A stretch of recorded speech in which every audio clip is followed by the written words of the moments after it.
Hello, everyone. We are live. Well, I am. most of us. Poor guy. We have a wonderful guest this week, and we're going to be talking about the important subject of not just taxes, but planning for the coming year. And as governments always do, they change the rules. That's right. Right? Mm-hmm. Learn all about them right after this. What she said.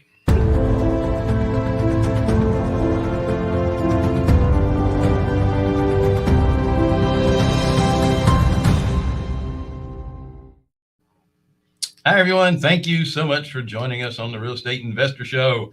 We are Carolina Hard Money. No, we're not. We're Carolina Capital Management. Wow. We are lenders in the Southeast for real estate investors. If you're interested in borrowing money, go to carolinahardmoney.com and click on the Apply Now tab. If you're a passive investor, click on the Investor tab. No, accredited investor. Accredited investor, sure. That's right. Don't forget to like, share, subscribe, hit the bell, and sign up with Wednesdays with Wendy.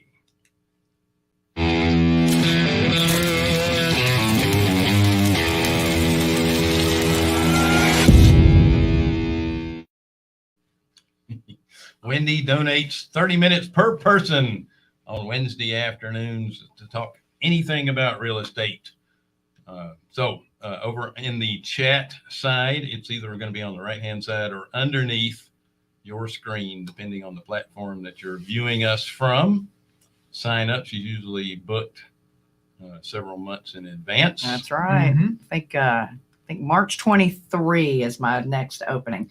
So what's really cool too, what's going on is we virtually just spoke at Cash Flow Expo. So, and it's not too late to get signed up with Cash Flow Expo.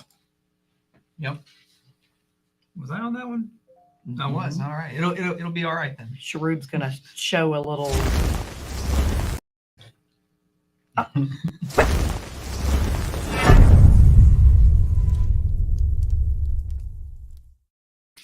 So it's 3 days. You got to love the live. That's right. why we do this. We love the live. It's so much fun.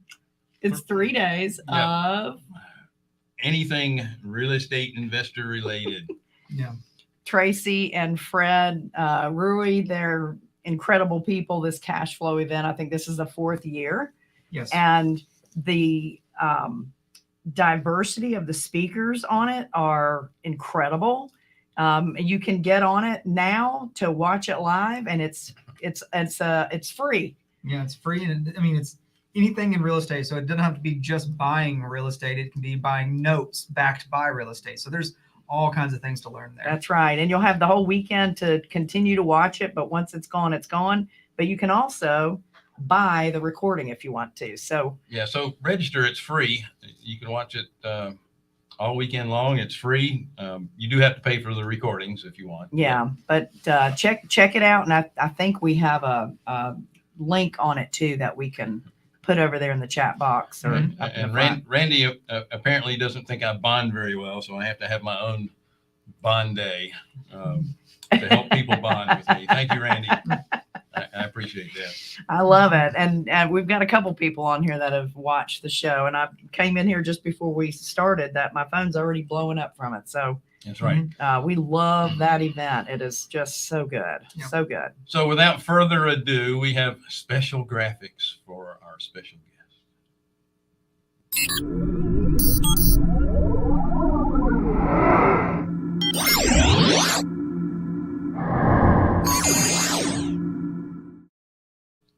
So you thought it was going to have your name in there, didn't you, Josh? Yeah, didn't pay for that. It's like little R2D2 coming in the picture. I love it.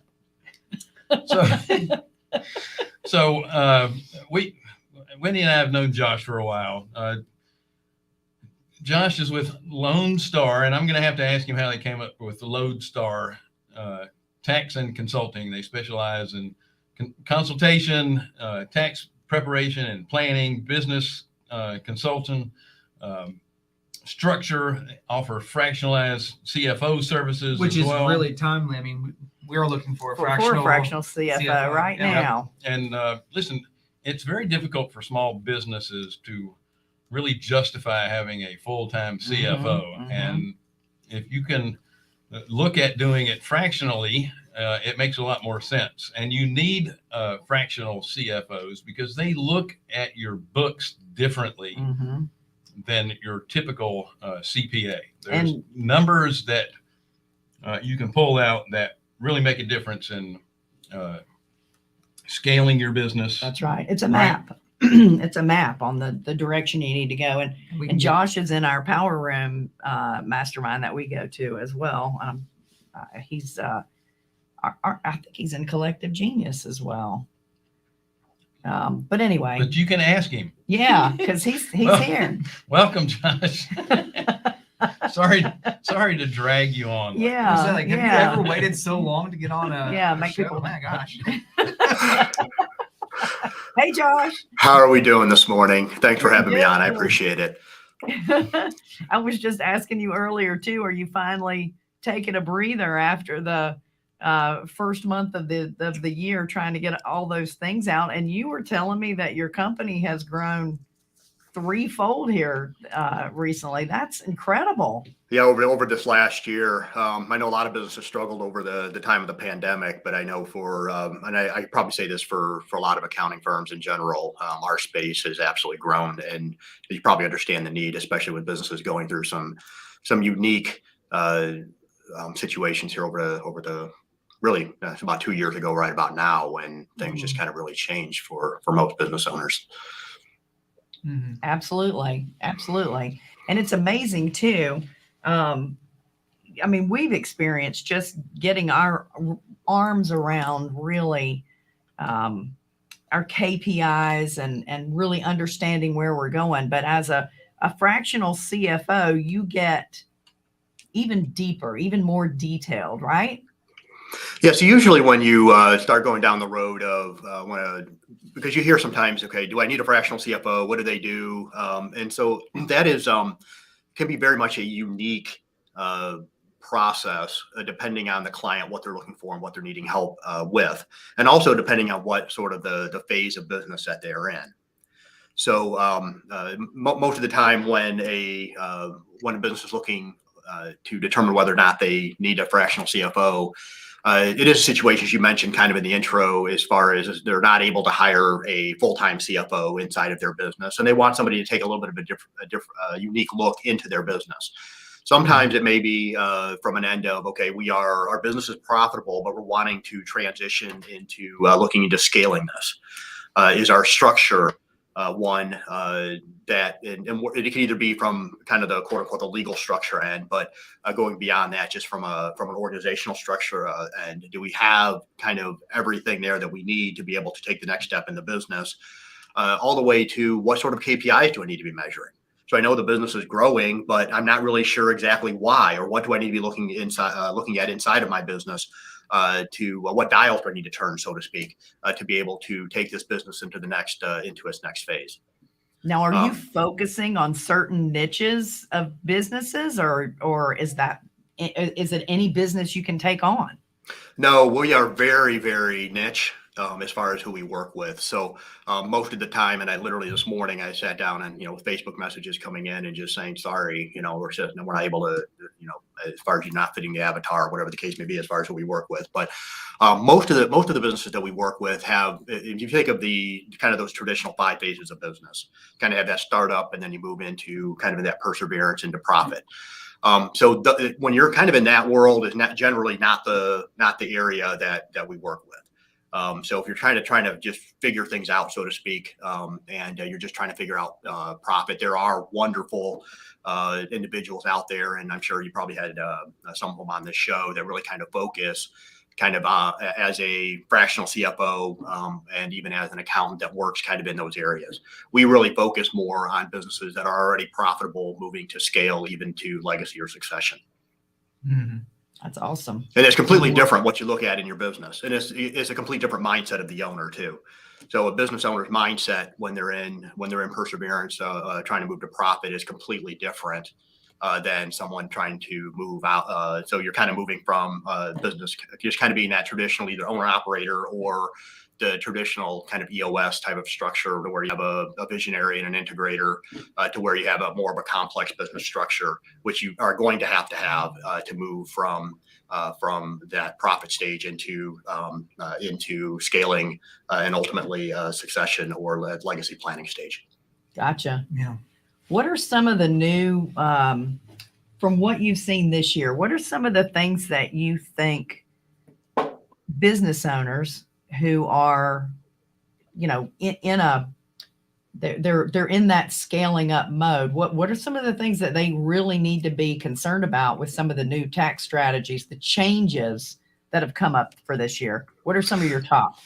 Well, that's kind of the interesting thing. We spent so much time last year kind of preparing for kind of a lot of disruption. And you think about everything. I know you have a number of individuals that work with you. They may have self-directed IRAs, for example. And we were expecting kind of a lot of disruption in those rules. Mm-hmm. We were expecting some major changes as it relates to the tax laws. And guess what? None of it happened. So kind of this whole kind of all these ideas that were put out there by the administration, and they essentially failed. And I think that's probably a good thing for the most part. That they did, and not making a political statement here at all. We can if we want to go there, but we may lose some of your audience. But that's okay. But from a pure business end, it is always generally best for business that the government kind of keeps their hands out of things, especially when when you're looking at a situation when you're raising taxes, when you're doing those types of which is essentially what this was going to do for most business owners. So I'm kind of leaving the whole individual side out of it, but for most business owners, we were all going to be impacted by it in a material way in some form or fashion, whether it's going to be in our retirement portfolios or whether it was going to be in our active business. It was going to be a situation to where we're just going to add one more hurdle into what we're already dealing with inside of our businesses. So fortunately, as of right now, we're kind of still continuing to deal with the status quo. And we're still kind of dealing with with kind of all of those tax benefits that were put in place under the prior administration with the Tax Cut and Jobs Act and so forth that we're able to take advantage of.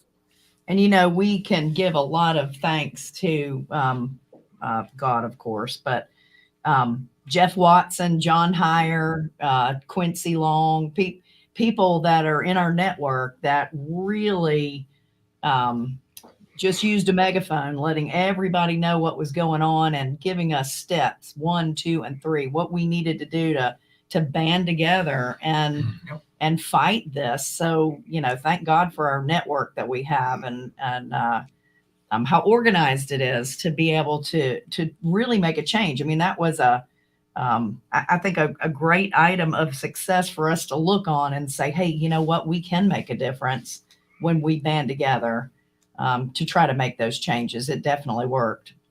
Yeah, definitely. It's a wonderful group of individuals who really did a wonderful job of putting a lot of good information out there, making people aware as far as what truly was going on, instead of just listening to either what the politicians were saying or what the media was saying in regards to this. But how is this truly going to impact you? How is this going to impact your business? How is this going to impact your retirement? Well, I'm sorry. I was going to say it was lobbying the right people too, because a lot of the politicians don't understand self-directed retirement accounts either, and making them aware of what was about to come down. I did want to talk to you about businesses now having to make investments that they didn't think they were going to have to make, and one of them is labor, and one of them is materials, and obviously labor is either the lack thereof and the prices of labor, and then of course the material shortage of materials, and then the cost of materials. Yeah. Do you want to address that a little bit in businesses and how they're scaling and having to invest in stuff that are more productivity related versus having to bring on labor, stuff that will somewhat eliminate the need for labor? Yeah. So, and in regards to the production end and kind of dealing with supply chain issues, is that's kind of really not an area that I work in too much as far as trying to advise clients on, what are you going to deal with when you have kind of a shortage on that end. But I think for most businesses, they are dealing with we talk about supply chain as it relates to hiring employees, finding good people, and how do you go about doing that. It is something that we struggle with here. I mean, we increased our size of our team 3x last year, and it was a painful process. We tried, quite a few different strategies. We hired people to try to help us. We, tried to do things internally, and it was a painful process. So you're going to have to kind of go through that if you're trying to find good people. You may have to, in kind of what you feel, in your opinion, is overpay for people. And I don't know if that necessarily is always necessarily a bad thing to do so. To kind of maybe it's kind of one of those things now at this point that from a wage end is naturally going to increase, and we're seeing that, and we have seen that over this past year.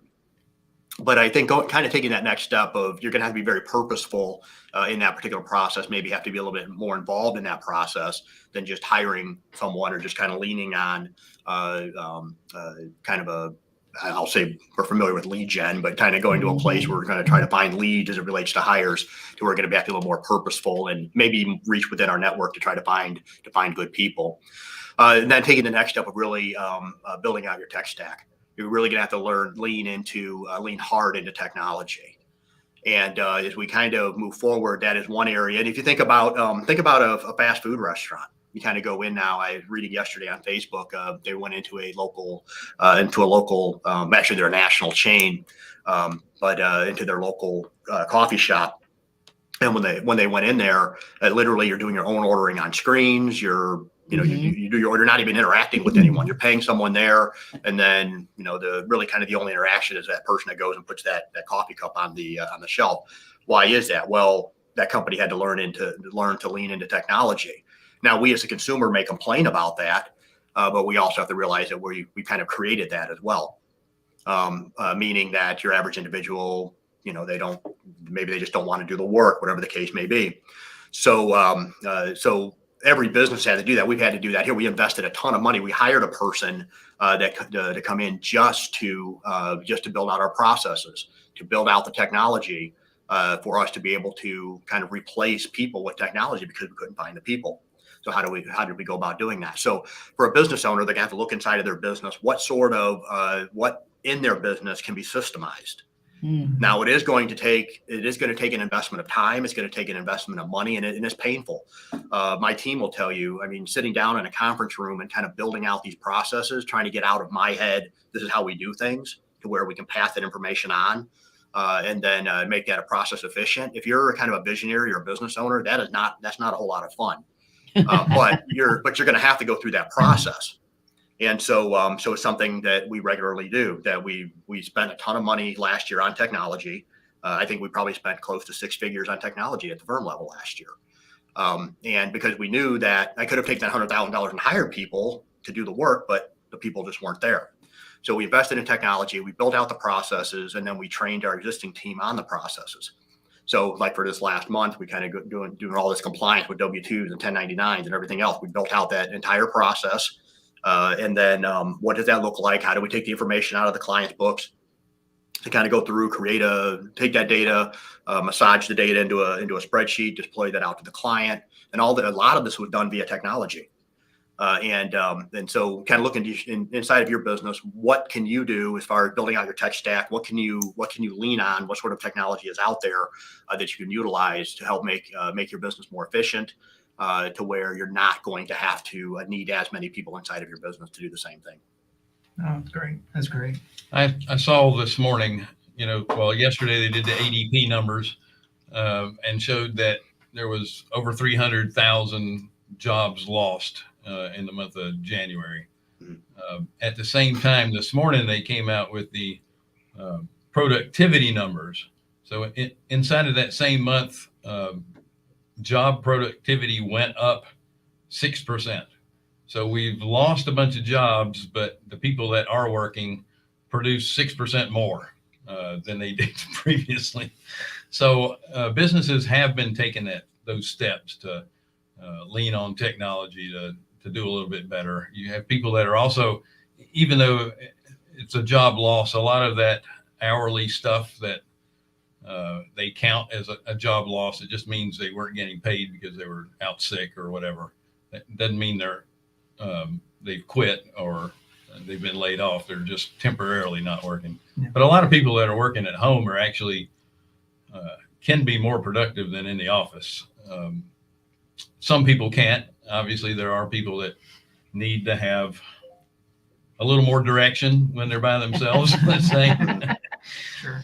Those people need to be in an office environment where they have people around them. But you can find really good people that can work on their own. It's just, and like you said, it's a matter of finding the right, butt for the right seat. Yeah.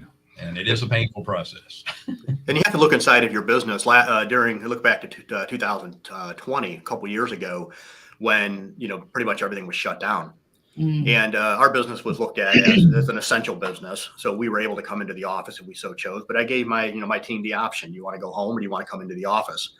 And then a couple of them decided to try to go home and work from home. And it literally within a couple of days, they said, they were texting me, "Hey, can we come into the office?"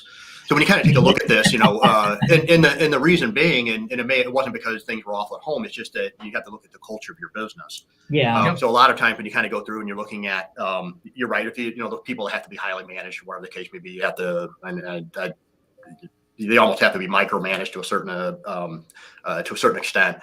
If people are going to need in the office, but really have to kind of make sure that you're maintaining your culture, whatever decision you make as it relates to when you start hiring on virtual people, because you can lose ultimately the culture of your business by if you kind of go full gung ho on hiring a virtual team, even hiring VAs, that type of thing. You can grow a business that way, but you can lose your culture in the process.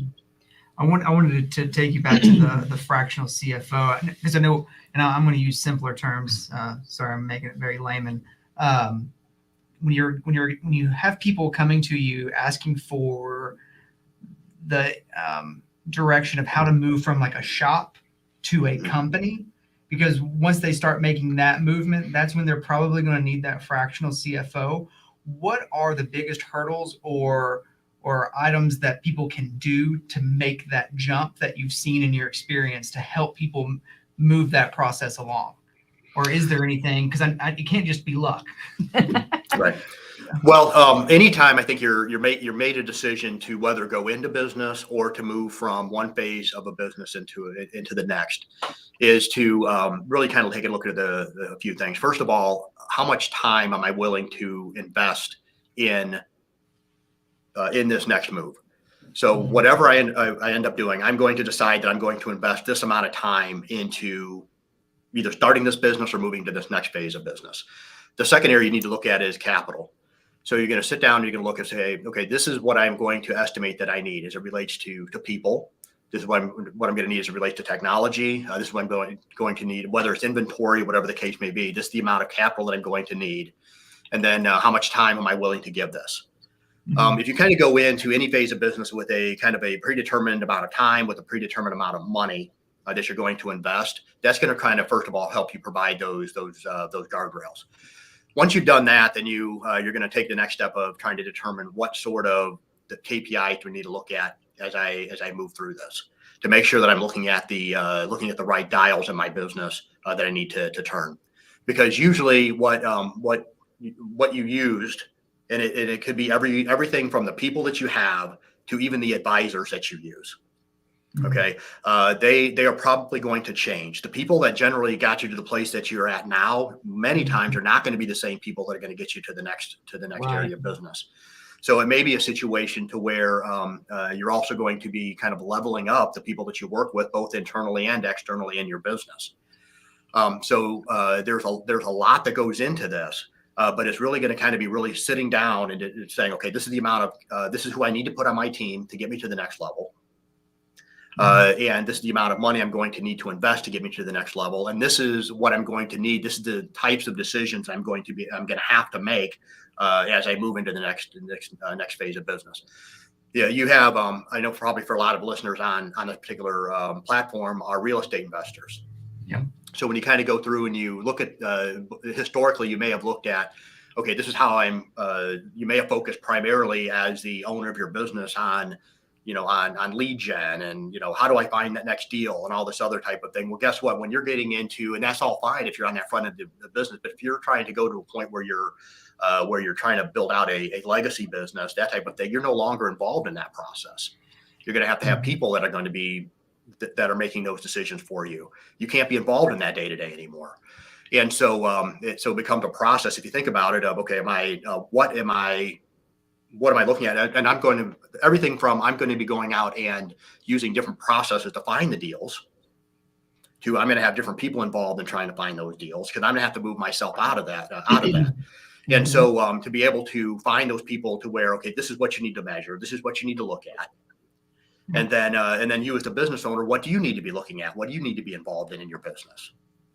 And all of that's going to change. So when you're bringing in a fractional CFO, for example, it's identifying, helping you identify or helping you kind of work your way through the weeds and not get bogged down. But what do I really truly need to be looking at inside of my business and even outside of my business from an advisory standpoint to be able to help me move my business into the next phase.